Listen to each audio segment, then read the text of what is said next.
What's up, y'all? Shadypeach here, and in today's video we're going to be doing another deck profile to kind of showcase what we're going to be using for the set champs that are going to be coming up. No face cam for this video. This is pretty much not going to really be an opening video so much as me just explaining my deck. I do have 3 packs that we will be opening just at the end of the video, just because I had them lying around and they don't really fit with any of the other openings I'm going to do. So we'll do that. Probably won't pull anything, but so my facial reactions aren't going to really be missed too much. But anyway, we're going to be showcasing the deck that I plan on using for the set champs because it's the deck I'm most comfortable with. Not because it's the most powerful deck. By no means. This deck has definitely come and gone when it comes to the top of the meta. For a while, it's red-blue, by the way. So red-blue for a very long time was the king of the castle, and then people knew how to fight against it. People knew how to adjust against it. Green Steel and Ruby Amethyst have kind of come out the woodwork, especially Ruby Amethyst within these last few weeks, and Ruby Amethyst just kind of tears this deck apart. Green Steel, not so much. I feel like I have a pretty back and forth with Green Steel. It's really just who can get that start of a combo going. They can get their Diablo, Bucky, Diablo, Ursula, or if I can just one jump ahead, Fishbone, and ramp fast enough to be able to wipe their board. So it's pretty back and forth. But with red purple, man, it's consistency is hard. So there's a lot of cards in here for red purple that I've had to tech just to be able to stand a chance, because I anticipate that's the thing I'm going to be fighting the most. Even though Green Steel right now I feel like has the most success, I think red purple is going to be our biggest adversary. So as I'm sure all of you know, there are 4 top decks right now.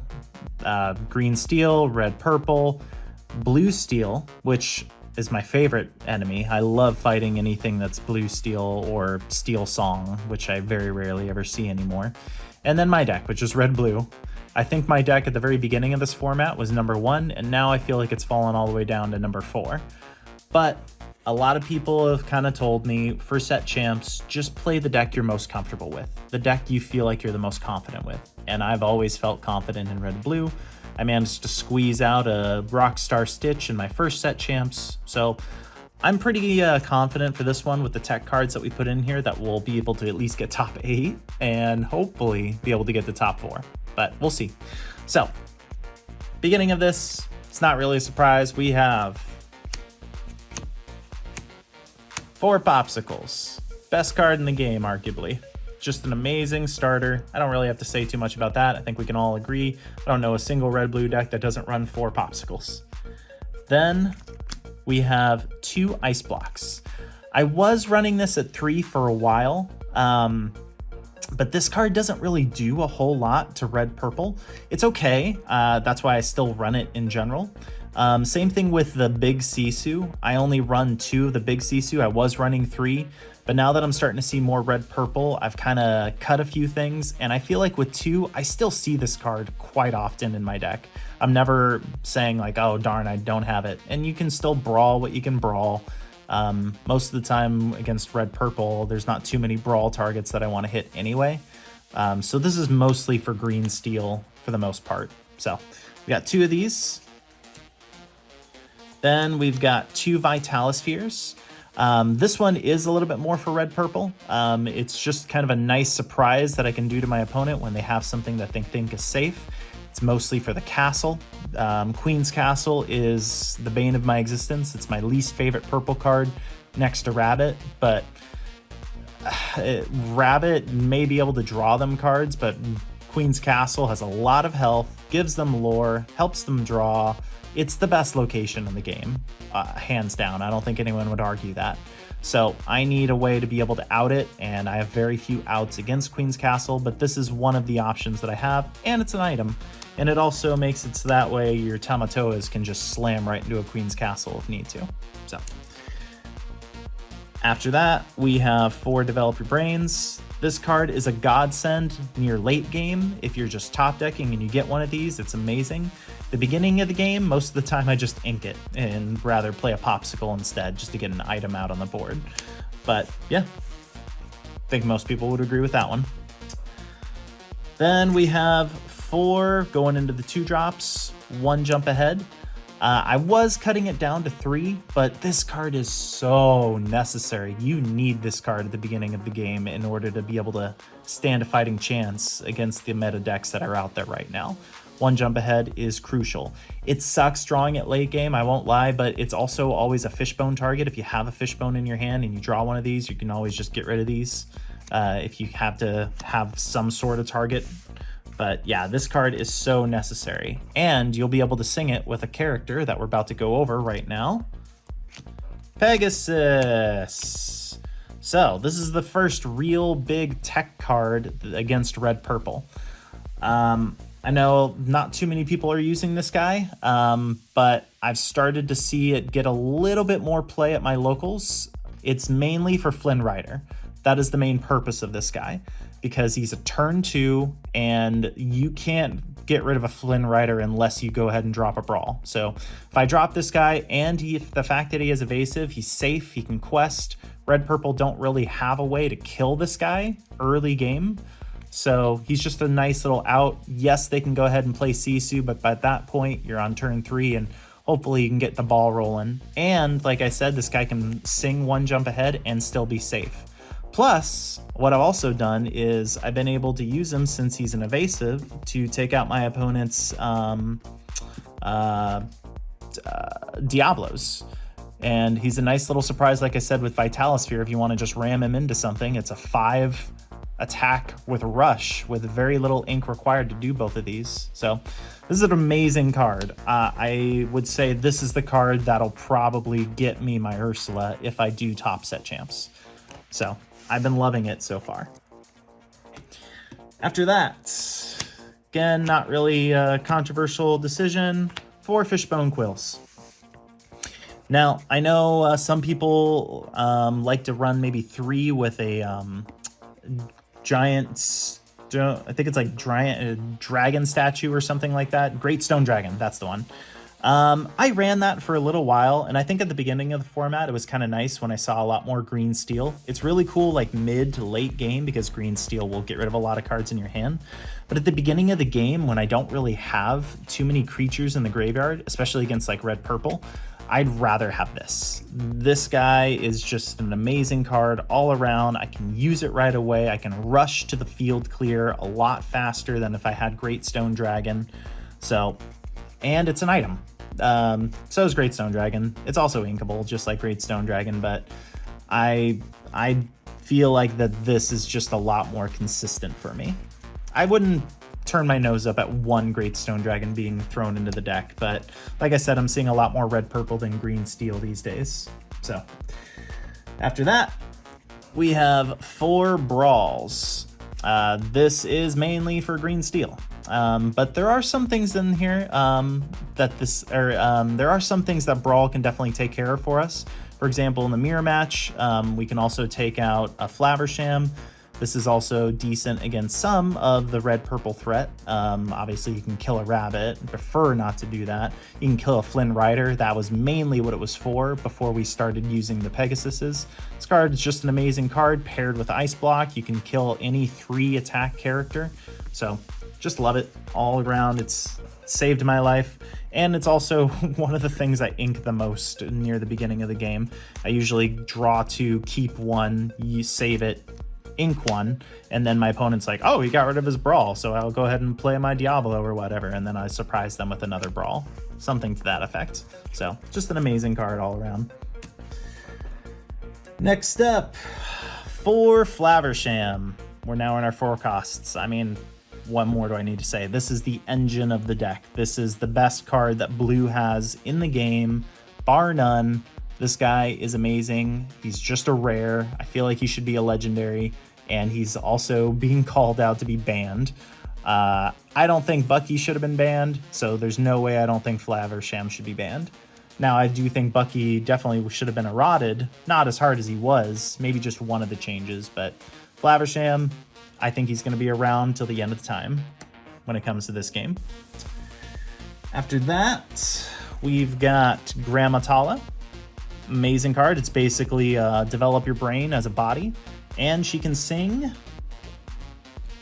How Far I'll Go. how far I'll go. Kind of funny. It's this wasn't a plan when I bought this mat, but I had like a moment of realization where I have a lot of Moana cards in this deck, which is kind of a funny thing. I do love this card. It's a great top deck near the middle point of the game, and I actually don't mind running 3. I don't think running 3 would necessarily be a bad thing. It's just really bad at the very beginning of the game unless you're fishboning it away. But like mid to late game, this guy's great. You can sing it with your Flavershams, you can sing it with your Grandma Talas, you can sing it with most of the characters in your deck. So, amazing card. Gives us more ink, gives us a card. What more can I say? All right, now for then I'd say arguably the first controversial decision that I've made. I'm running 2 Mauis, but I'm also running 2 Hercules. So this is the main tech card aside from Pegasus that we're using for red purple. Don't think there's much explanation needed. It's a rush that has 7 attack. This is our Queen's Castle killer. Now, I know some people are probably like, well, why don't you run 4 Maui and 2 Hercules? Because that's way too many rush characters. It's way too much bulk and clutter. This deck already has going on 20 uninkables as it is. And yes, I know Maui isn't inkable, but I just don't really have room for all the things that I would need in order to make the deck flow well by adding more Mauis. I don't really feel that having 4 Mauis and 2 Hercules is really going to help the deck flow any better. I feel like I'm just gonna, they don't have ink or lore, first of all, so I can't quest with them. Yes, I can sing with them, but I don't know. I've been running it 2 and 2, like this nice little split, and I feel like it's been working really well. I'll still always keep Maui around. I think he's arguably one of the best Ruby cards in the game. But Hercules has definitely saved my butt when it comes to just taking out one of those Queen's Castles. And yeah, you can use Maui with Vitalisphere, but this way you only need to use 1 card and you can save your Vitalispheres. So it's just an alternate option. So that's my controversial take. I only run 2 Mauis. After that, we have 1 Let It Go. Now, this card can be sung by a lot of our characters in our deck as well as these guys. In fact, these guys are probably the main target of singing Let It Go, just because after they've done their deed, they're just kind of sitting there. If they survive, they can at least sing Let It Go to kind of give us a helping hand. But this card is mostly for the mirror match. Now, against red-blue, Medusa ain't gonna do anything to a Tamatoa or a Maleficent Dragon. So I need some cards in here that can deal with their big guys. Ice Block isn't gonna, not all the Ice Blocks in the world ain't gonna help me kill Maleficent Dragon. So having something like this will help deal with those threats. And in addition to that, I also have a Tremaine with our 2 Medusas. That's right, I'm only running 2 Medusas with a Tremaine. Tremaine, I feel like, is one of my favorite Ruby cards just because it gets around Ward. It's got those 2 lore, so sometimes it's a nice little thing to use after you play Lucky Dime.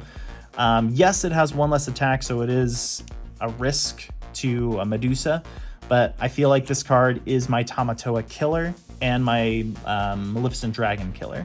So I was going to run 2 Tremaine, 2 Medusa, but my uninkable count, like I said, is really high, so that's why I have 1 Let It Go and 1 Tremaine. I could do Be King Undisputed, which is 1 cost less, but it is also an uninkable. So I like the Let It Go Tremaine split. I feel like I have more than enough removal with these 3 and Let It Go to kind of get the job done. I've never drawn through my deck and said, man, I just don't have enough removal. It's more or less just getting to late game before I die. And then that brings us to our win condition, Lucky Dime, 2 of them. Don't really think I need to say more than that. Everyone and their mother runs 2 Lucky Dime. It is our win condition. It is the most broken blue card, maybe next to Flaversham, that exists. I also just noticed that both my Lucky Dimes have like different kind of coloring with the text box. That's interesting. They're never consistent with that, it seems. All right. And then one thing that I actually probably would consider changing, I have 2 Be Prepareds because in addition to that, I'm also only running 2 Sisus. So this is my field clear. I was for a long time running 3 Sisus and 2 Be Prepareds, and that worked out rather well. But now that I'm seeing less green steel, more red purple, the Sisus aren't quite as effective, and a lot of the time I would just draw these as clutter. I do love them though. I would never take them out. So that 3 lore right there is great for Lucky Dime. It's got 5 attacks, so it can take out a Maui if a Maui takes it out. So I would consider putting in a 3rd Be Prepared, but I feel like if I did 3 Sisu, I should go back to using 3 Ice Block, and it just felt a lot more clunky. With the 2 and 2 split, I feel like it flows a lot better. But like I said, I could be persuaded to put in a 3rd Be Prepared, just because I'm not doing the 3 Ice Blocks anymore. After that, we've got 4 Tamatoa. This guy, like Flaversham, I feel like should be a legendary. I feel like he's the most busted, super rare Sapphire card that exists. And I just love that it's Tamatoa. I love that movie. I love that character. I'm waiting for the shiny card to be invented. There's got to be a song named Shiny that just gives me a ton of items. If not next format, maybe the format after that. So, love it. And then final cards, we have our Maleficent Monstrous Dragon. 9 costs, we have 4 of it. Great ink, great, great inkable option at the very beginning of the game if you draw it. It's not really much thought needed and to be involved. Great removal, ton of attack. So very difficult for a Ruby Sapphire to deal with it if you get the mirror match unless they have the Tremaine or Be Prepared. Astute counters will notice that that was only 59 cards that I just showcased, and I am torn between these 4 cards for my 60th card. Right now I'm kind of leaning more toward Belle or Be Prepared. That's a decision I still to this day have not made. I've only got a few days left before my championship. I don't really think I like McDuck Manor, so that one's kind of out. But I do also like Judy. She's an inkable. She gets rid of my opponent's dime. But my deck is few and far in between these days, and against Steel Sapphire, I really don't have any issues. Honestly, I think Judy is just a bad card that Sapphire decks sometimes have to use. It's kind of cool. A lot of the time, I'll just use it on my own Pawpsicle if I can't draw Flaversham and draw a card. She's got good stats. She's got a good amount of lore. So when I use it against my opponent, though, I'm just like, I'm giving them a card. I hate that. But sometimes it is a necessary evil. Be Prepared, we've already gone over that. Some more field clear would be nice, just in case I fight against those green steels and I have to sprint and they Ursula away one of my Be Prepareds. And then Belle is just a nice little nuclear bomb that I can drop on someone if I have my Lucky Dime. So it's a little bit of a surprise. Not that many people run Belle these days, so I think if I did pull that out, a lot of people would panic and immediately be like, I have to kill that or I lose. So, like I said, still haven't really decided. Probably not going to be McDuck Manor, but probably between these 3 for our 60th card. We will figure that out. But yeah, that's pretty much the deck. Now, as promised, we will go ahead and open up these 3 packs, and we are very hopeful that maybe we can pull something nice in our next opening. Not this one. It's only 3 packs, so. But yeah, I will definitely keep you guys posted on how the championships go. That is pretty much what I'm going to be running at this point. I don't really have too much time to change anything.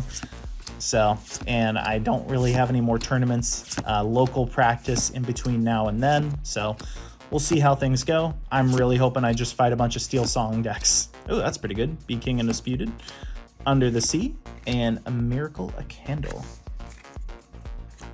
Ooh, this Ariel's a little bent. Let's go ahead and get that ripped open. But yeah, if you guys are going to be entering the champs, what deck do you guys think is the best deck in the format right now? I'm definitely excited for the next format. I've started to see all the new stuff. I saw the new Oswald card that's coming out. Oh my god, that's broken. I am down for that. Ooh, hey, Pegasus. Basically, when you play it, or no, whenever you ink a card, you can take a look at the top card of your deck, and if it's an item, you can just immediately play it. That is busted to me. That is insane. All right, Sisu. Last pack, Magic. Like I said, just a small opening today. Nothing too crazy. Rah. All right. But good luck to everyone that enters the championships. Good luck to anyone hoping to go to the Vegas challenge.